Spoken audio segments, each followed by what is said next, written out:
Video में हम बात करने जा रहे हैं ट्रांसफॉर्मर के बारे में। तो चलिए शुरू करते हैं। तो जो ट्रांसफॉर्मर होता है वो म्यूचुअल इंडक्शन प्रिंसिपल पर काम करता है और ये वोल्टेज लेवल को बढ़ाने के और घटाने के काम में आता है। यानी कि ट्रांसफॉर्मर से आप वोल्टेज को बढ़ा भी सकते हैं और ट्रांसफॉर्मर से आप वोल्टेज को घटा भी सकते हैं। तो चलिए इसके कंस्ट्रक्शन की तरफ चलते हैं। इसको बनाते कैसे हैं। यहाँ पर आप देख रहे हैं दो वाइंडिंग्स है। इसको बोलते हैं प्राइमरी वाइंडिंग, प्राइमरी साइड। ये सेकेंडरी साइड है और ये जो वाइंडिंग है ये सेकेंडरी वाइंडिंग है। इसमें जो टर्न्स हैं, कितने बार इनको लपेटा गया है वो है NP, प्राइमरी टर्न्स, और ये जो टर्न्स है वो है NS। और ये जो आप देख रहे हैं ये आयरन से बना हुआ है, सॉफ्ट आयरन कोर। यानी कि ये जो रेक्टेंगल टाइप में आप देख रहे हैं ये इस पर लपेटा जाता है जो कि आयरन की होती है, ताकि इसमें से जो फ्लक्स निकले वो आयरन कोर में आसानी से फ्लो हो सके। अब हम बात करते हैं जब इसमें हम वोल्टेज लगाते हैं तो क्या होता है। तो हमने क्या किया, प्राइमरी जो साइड है वहां पर AC वोल्टेज लगा दिया। तो इसमें AC वोल्टेज लगाया VP। तो VP क्या करेगा, इसमें एक करंट फ्लो कराएगा IP, प्राइमरी करंट। तो प्राइमरी करंट जब इसमें फ्लो होगी इस कॉइल में, तो इसमें क्या है, एक फ्लक्स निकलेगा। वो फ्लक्स इस कॉइल से निकलता हुआ इस कोर में होता हुआ, सेकेंडरी वाइंडिंग से होता हुआ और वापस प्राइमरी में आ जाएगा।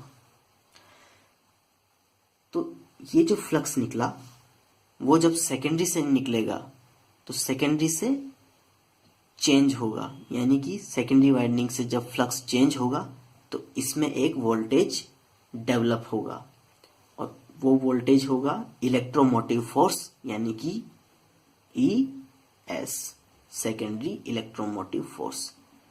और यही फ्लक्स जब प्राइमरी से निकलेगा तो प्राइमरी में भी एक इलेक्ट्रोमोटिव फोर्स यानी कि बैक EMF डेवलप करेगा, तो वो है EP।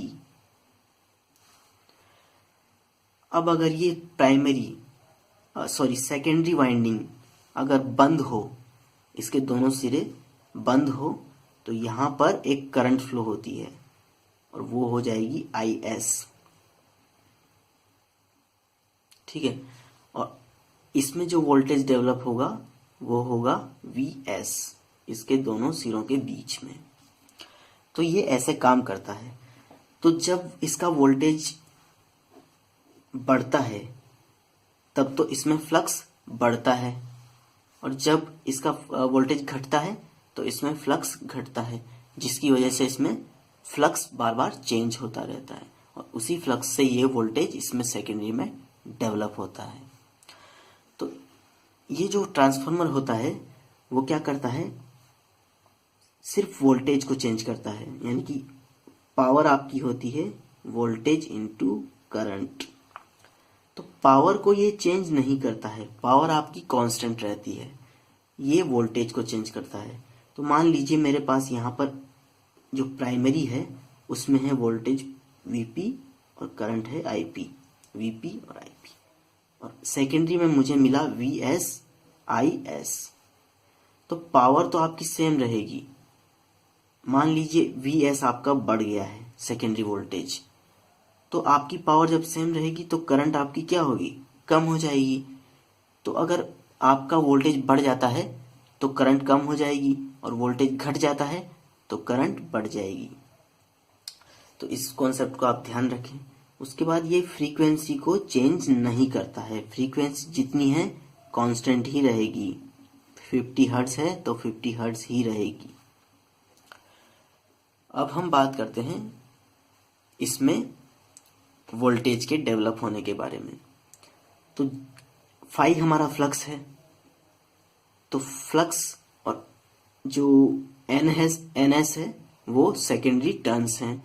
तो सेकेंडरी वाइंडिंग में जो इलेक्ट्रोमोटिव फोर्स यानी कि ES जो डेवलप होगा वो होगा माइनस NS d∅dt।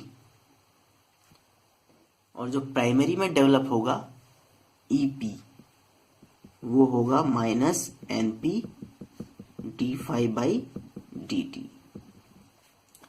अब क्योंकि जो प्राइमरी है उसमें कोई लॉस नहीं हो रहा है तो VP इक्वल टू आपका हो जाएगा EP। और सेकेंडरी में भी कोई लॉस नहीं है क्योंकि इसका रेजिस्टेंस है हमने नेग्लिजिबल माना है, तो VS इक्वल टू हो जाएगा आपका ES। तो जब ES को VS से और EP को VP से बदलेंगे तो ये हो जाएगा आपका VS equal to minus NS d∅dt। और ये हो जाएगा VP equal to minus NP d∅dt। अब अगर हम इन दोनों को डिवाइड कर दें तो हमारे पास क्या आएगा, VS divided by VP equal to NS divided by NP। यानी कि ये जो रिलेशन आया वोल्टेज और टर्न्स में, ये आपका इम्पोर्टेंट रिलेशन है, इसको याद करना होता है। अब हम बात करते हैं पावर की, यानी कि VP/IP ये हो गया प्राइमरी साइड की पावर इक्वल टू VS/IS ये हो गया सेकेंडरी साइड की पावर। तो हम क्या करेंगे, VS अपॉन VP निकालेंगे यहां से, तो ये आ जाएगा अपने पास IP डिवाइडेड बाई IS। और हमने यहाँ पे देखा VS divided by VP equal to तो NS डिवाइडेड बाई NP है, तो हम दोनों को कंपेयर करेंगे तो हमारे पास आएगा IP divided by IS equal to NS divided by NP। तो हमारे पास करंट और टर्न्स में भी एक रिलेशन आ गया है, ये भी इम्पोर्टेंट है। तो ये जो दो रिलेशन आए वो इम्पोर्टेंट रिलेशन है, इनको हमें याद करना होता है। तो ट्रांसफॉर्मर लेक्चर में बस